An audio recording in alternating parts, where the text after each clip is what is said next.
शरारती गिलहरी। किसी जंगल में चुनचुन नाम की शरारती गिलहरी अपनी माँ किट्टू के साथ रहती थी। चुनचुन कभी भी किट्टू की बात नहीं मानती थी। चुनचुन की हरकतों से जंगल के सभी जानवर बहुत परेशान रहते थे। एक दिन चुनचुन पेड़ पर खेल रही थी और उसी पेड़ पर फर्राटा नाम का एक बंदर भी सो रहा था। फर्राटा को देख चुनचुन ने अपनी माँ से कहा, माँ, ये बंदर हमारे पेड़ पर क्यों सो रहा है? ये पेड़ तुम्हारा कब से हो गया चुनचुन? सोने दो उसे। लेकिन माँ, जंगल में और भी तो पेड़ हैं। इससे कहो किसी दूसरे पेड़ पर जाकर सोए। चुनचुन, जैसे ये जंगल सबका है, वैसे ही ये पेड़ भी सबका है। इसीलिए तुम इस पेड़ से उसे नहीं हटा सकती। किट्टू ये बोलकर चली गई। लेकिन चुनचुन को एक शरारत सूझी। वो बंदर के पास पहुंची। उसने बंदर की पूंछ को पेड़ की टहनी से बांध दिया। उसकी थोड़ी देर बाद जब फर्राटा बंदर सोकर उठा तो उसने दूसरी टहनी पर छलांग लगाने की कोशिश की। लेकिन उसकी पूंछ बंधी होने के कारण वो दूसरी टहनी तक नहीं पहुंच सका और वहीं पेड़ से उल्टा लटक कर चिल्लाने लगा। बचाओ, बचाओ, मैं यहाँ पेड़ पर उल्टा लटक गया हूँ, बचाओ। फर्राटा के चिल्लाने की आवाज सुनकर सभी जानवर वहाँ आ गए और तभी वहाँ मौजूद जंगल का राजा शेर सिंह बोला, अरे फर्राटा, तुम इतना चिल्ला क्यों रहे हो? किसी ने मेरी पूंछ टहनी से बांध दी है। लेकिन तुम्हारी पूंछ टहनी से कौन बांधेगा? किसी को क्या मिलेगा ऐसा करके? ये काम उस शरारती चुनचुन ने किया होगा। वही जंगल के सभी जानवरों को परेशान करती है। ये बातें किट्टू और चुनचुन पेड़ के ऊपर बैठकर सुन रही थी। इतने में चुनचुन बोली, हाँ, मैंने बंदर की पूंछ पेड़ से बांधी है। लेकिन तुमने ये सब क्यों किया? बंदर ने तुम्हारा क्या बिगाड़ा है? जंगल में इतने सारे पेड़ हैं, तो ये बंदर इस पेड़ पर क्यों सोया? ये हमारा पेड़ है। ये सुनकर सभी जानवर हैरान रह गए। तभी हिरन बोला, चुनचुन, एक बात कान खोलकर सुन लो। ये जंगल सबका है, इसलिए यहाँ के पेड़ों पर भी सबका अधिकार है। चुनचुन, अगर अब तुमने जंगल में किसी जानवर को तंग करने की कोशिश की तो मैं तुम्हें इस जंगल से निकाल दूंगा। ये सुनकर किट्टू जल्दी से बोल पड़ी, नहीं महाराज, चुनचुन अभी छोटी है, उसको माफ कर दीजिए। आज के बाद वो ऐसी शरारत कभी भी नहीं करेगी। मैं अभी फर्राटा की पूंछ खोल देती हूँ।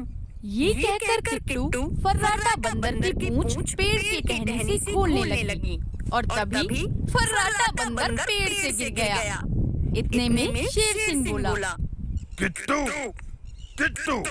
समझा देना अपनी बेटी को, ये उसके लिए आखिरी चेतावनी है।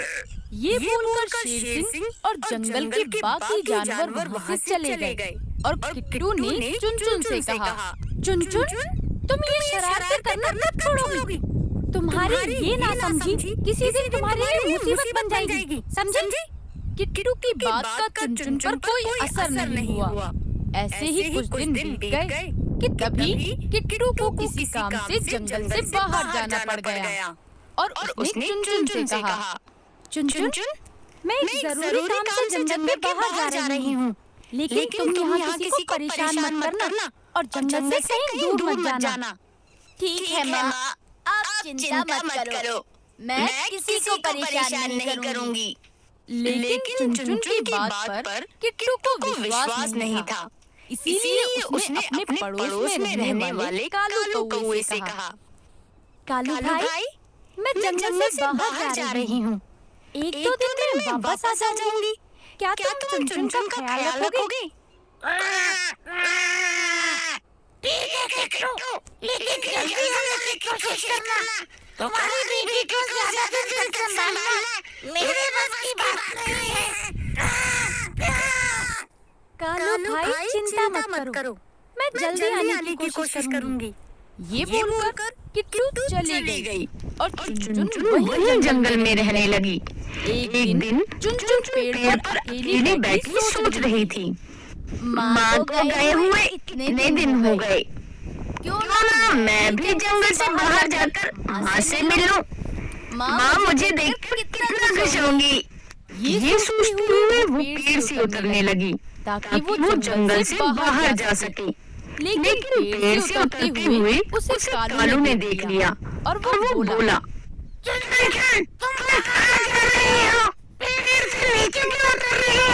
कहीं नहीं कालूअंकल, मैं तो बस पानी पीने जा रही थी, पानी पीकर जल्दी आ जाऊंगी। जाओ, लेकिन जल्दी आ जाना, रात होने वाली है। कालू की बात सुनकर चुनचुन वहाँ से चली जाती है और वो जंगल से बाहर जाने की कोशिश में रास्ता भूल जाती है। अब उसे दूर दूर तक कोई नहीं दिखाई देता जिससे वो रास्ता पूछ सके।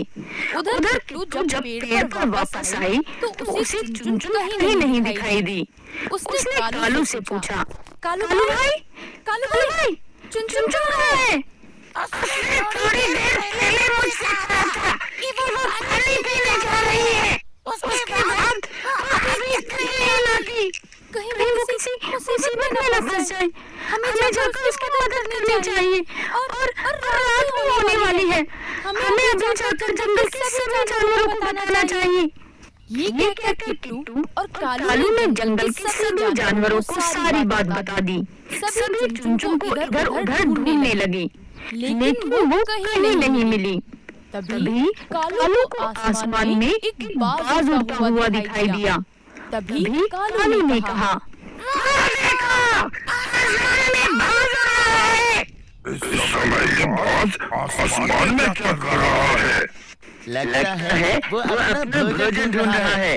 हिरन की बात सुनकर किट्टू घबरा गई और बोली, कहीं ऐसा तो नहीं उस बाज की नजर मेरे किट्टू पर पड़ गई हो।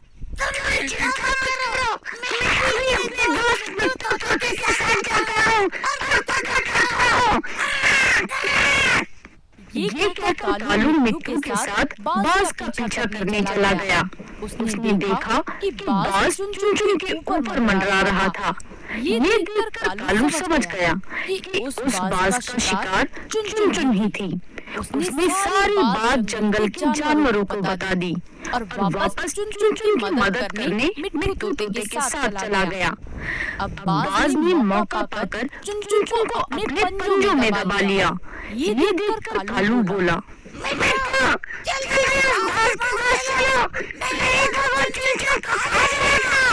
ये सुनकर मिट्टू और कालू आसमान में बाज से लड़ने लगी। वो दोनों बाज पर अपनी चोंच से लगातार वार करने लगे। इसी दौरान चुनचुन बाज के चंगुल से छूट गई। चुनचुन को नीचे गिरता देख जानवरों ने पत्तियों और घास से बना हुआ जाल नीचे बिछा दिया। चुनचुन उस नरम जाल पर आ गिरी। चुनचुन बेटा, तुम तो ठीक हो ना? हाँ, मैं बिल्कुल ठीक हूँ। चुन, हम तुम्हें इसलिए समझाते थे कि शरारत मत किया करो। माँ से बोली।